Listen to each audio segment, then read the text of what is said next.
మహబూబ్నగర్ జిల్లా గులాబీ పార్టీకి మరో షాక్ తగిలింది. బీఆర్ఎస్ కి చెందిన జెడ్పీ చైర్పర్సన్ స్వర్ణ సుధాకర్ రెడ్డి ఆ పార్టీకి గుడ్ బై చెప్పారు. కాంగ్రెస్ లో చేరారామె. సీఎం రేవంత్ రెడ్డి సమక్షంలో కాంగ్రెస్ కండువా కప్పుకున్నారు.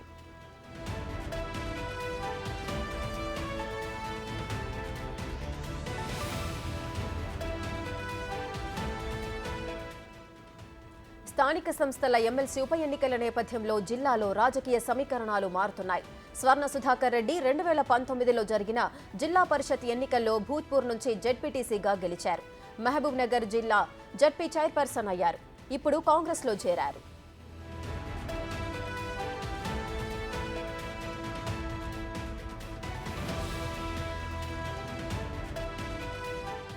రెటిక బీఆర్ఎస్ కి చెందిన జెడ్పీ చైర్పర్సన్ స్వర్ణ సుధాకర్ రెడ్డి ఆ పార్టీకి గుడ్ బై చెప్పి కాంగ్రెస్ లో చేరారు.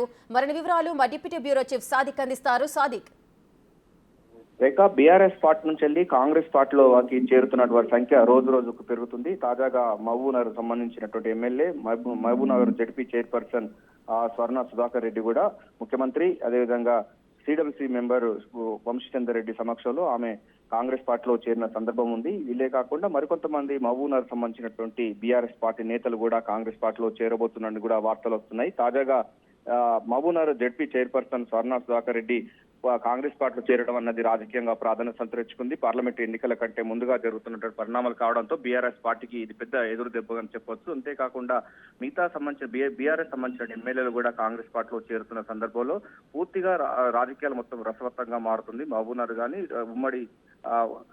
ఉమ్మడి సంబంధించినటువంటి మహబూబ్నగర్ రంగారెడ్డి జిల్లా సంబంధించినటువంటి నేతలలో మాత్రం తీవ్ర చర్చనీయాంశంగా మారింది. బీఆర్ఎస్ పార్టీ నుంచి చాలా మంది నాయకులందరూ కూడా కాంగ్రెస్ పార్టీలో చేరేందుకు సిద్ధమవుతున్నారు. తాజాగా మహబూబ్నగర్ మాజీ ఎమ్మెల్యే మహబూబ్నగర్ జెడ్పీ చైర్పర్సన్ స్వర్ణ సుధాకర్ రెడ్డి జైన్ కావడం కూడా అందులో భాగమని కూడా కాంగ్రెస్ పార్టీ వర్గాలు చెప్తున్నాయి. వచ్చేటువంటి పార్లమెంట్ ఎన్నికల కంటే ముందుగా చేరికలు భారీ స్థాయిలో ఉండే అవకాశం ఉన్నట్టుగా తెలుస్తుంది.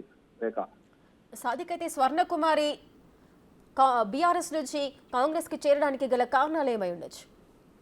ప్రధానంగా చూసినట్లయితే కాంగ్రెస్ పార్టీ హవా కొనసాగుతుంది. 6 గ్యారంటీ స్కీములు ప్రజల్లో పూర్తి స్థాయిలో విశ్వాసం నెలకొంది. అంతేకాకుండా ముఖ్యమంత్రి రేవంత్ రెడ్డి యొక్క నాయకత్వంతో పాటుగా 6 గ్యారంటీ స్కీములు పూర్తి స్థాయిలో కూడా అమలవుతున్నాయి. అంతేకాకుండా వచ్చే పార్లమెంటు ఎన్నికల్లో కాంగ్రెస్ పార్టీ విజయ దుదింబి మోగిస్తుందని కూడా పూర్తి స్థాయిలో అయితే కాంగ్రెస్ పార్టీ నేతలే కాకుండా బీఆర్ఎస్ పార్టీ నేతలు కూడా భావిస్తున్నారు. ఈ నేపథ్యంలోనే బీఆర్ఎస్ పార్టీ నుంచి వెళ్ళి ఆ పార్టీ వీడి కాంగ్రెస్ పార్టీలో చేరుతున్న సందర్భం కనబడుతుంది. ఆమె కూడా స్వర్ణ సుధాకర్ రెడ్డి కూడా కాంగ్రెస్ పార్టీకి భవిష్యత్తు ఉందన్నటువంటి ఆలోచనతో ఆమె కాంగ్రెస్ పార్టీ చేరినట్టుగా తెలుస్తుంది.